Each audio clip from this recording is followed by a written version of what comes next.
investment is anything of value that we put in or given in expectation of getting it back with better value. Then we discussed about the starting point of an investment process. So there should be a project, there should be a thought process, as you said, there should be, for instance, an idea where you're coming from. Now let's gather all this. Investment, you rightly said, it is something of value. Now that something of value could be anything of value, anything that matters to us.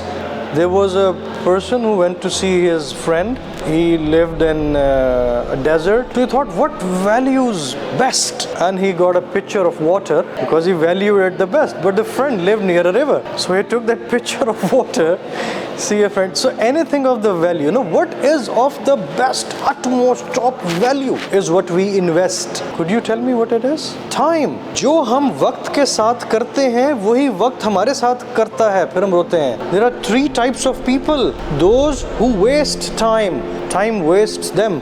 There are people who spend time. Spend. Because they value it a bit. So they spend it. Spending it with family, spending it with friends, spending it learning, spending time training, but spending doesn't give you return. So there are people, those who invest time. When you invest time, time gives it back to you.